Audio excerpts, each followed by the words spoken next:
Hey. Hey. Good one. Hey, man. Hey. So we're just getting to the open of the show now, okay? This week, the rock show that crashed and burned before its time. Unless you were on the West Coast, you didn't get to see it. But we've got it for you. A half hour of what he said, what she said, and a backstage pass to the sights and sounds and fireworks that was Hole and Marilyn Manson. Hi, I'm John Norris, and welcome to a very special edition of 1515 on what has turned out to be the final night of the infamous Hole Marilyn Manson tour. Well, it was supposed to be a 2-month rock explosion, but it turned out instead to be a 2-week implosion. As after this hometown show here at the Forum in Los Angeles, Courtney Love and Hole will go their separate ways. So, what happened? Was it all about money, about the crowds, or about the onstage dissing night after night, or maybe a little of each? We spoke to the fans and to the feuding pair.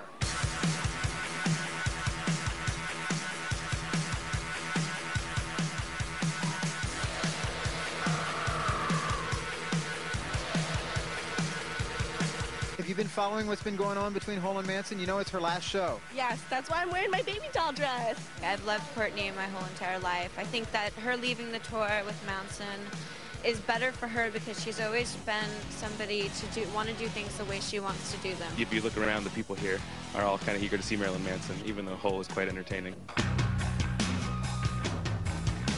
Courtney bad, Manson good. Hole is all about glam. She is setting the trend.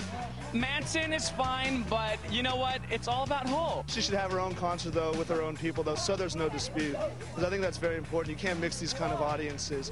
I think that this was a really great idea, and I think it was a mistake.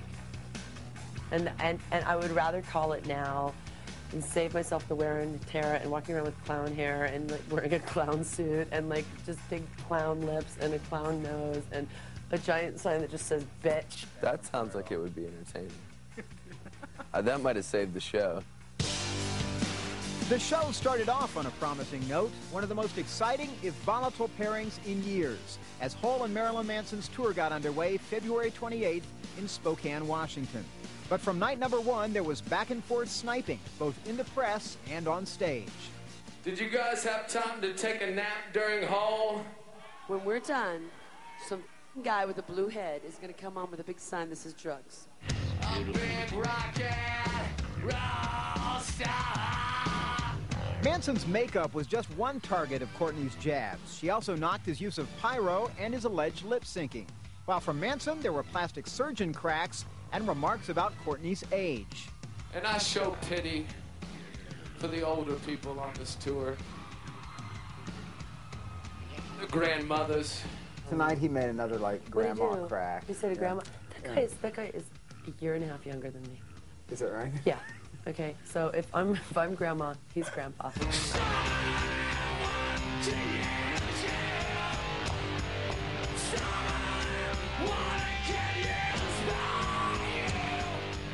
you think you've ever gone too far? Any of the things you've said toward her, about her? I mean, someone told me that you said something, kind of a reference to Kurt a few nights ago on stage.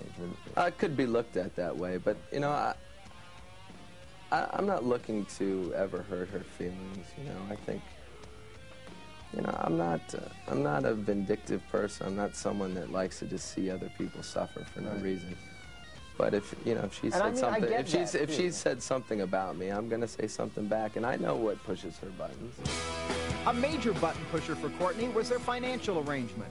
Per their contract as tour co-headliners, Hole, whose own show is fairly low-tech, were expected to pay for 1/2 of Manson's considerable production costs. We'd have to split this thing 50-50, so every time that Brian wants a new light, he gets a new light. And every time he wants 9 more kabuki screens, he gets 9 more kabuki screens.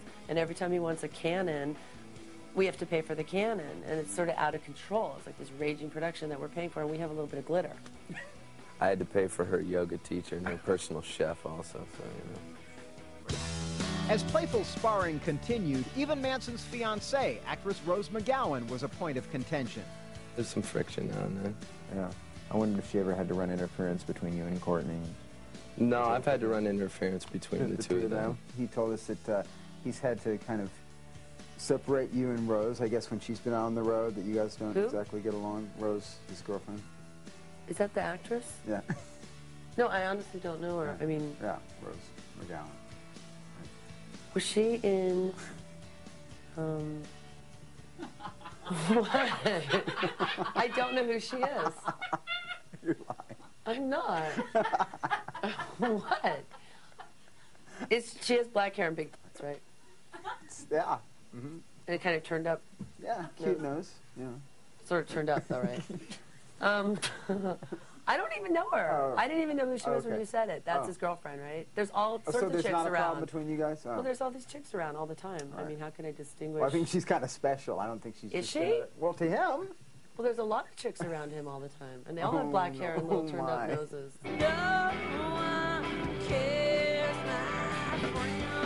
Catty comments aside, maybe these two bands, the apparently newly wholesome Hole and the unapologetically hard-living Manson, really are not meant to be around one another. There's not a good integration of, like, our fans that aren't allowed to come because parents are scared of, you know, of Brian and his burning cross and all his iconic craziness. So that's a real problem. I think that might be a little bit of a cop-out. I think that Hole has just as many elements that parents would find offensive. When he bends over and shows his ass in a cop uniform, you laugh. It's funny. It's funny in a gross wrestling way, but I've laughed. Right. And the other night, you know, Twiggy vomited on stage, and I was just like, you know what? I mean, I'm on a tour where people are vomiting on stage. The drugs, but the drugs like me. The culture around the drug that they use makes people weird, different. It's just different. Do you know? Yeah. Does that make any sense? God, why is this so forbidden to say? They talk about it all the time. They do a lot of coke. Right. And it's really 70s, and it's really like, it turns people into like amoral porno watchers who make bad jokes.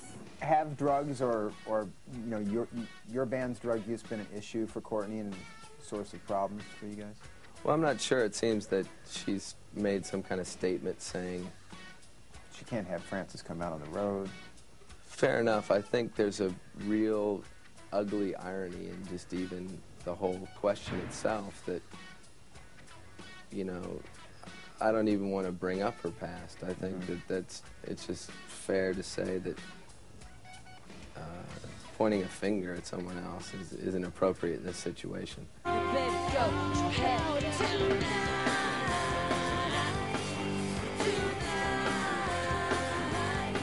It's not a personal thing. It's not about him.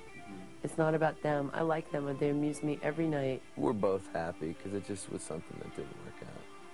It was like The Parent Trap, if you've ever seen that movie, when they tried to get the parents back together and it wasn't working. But this one didn't have a happy ending because I'm not Dennis Quaid. So.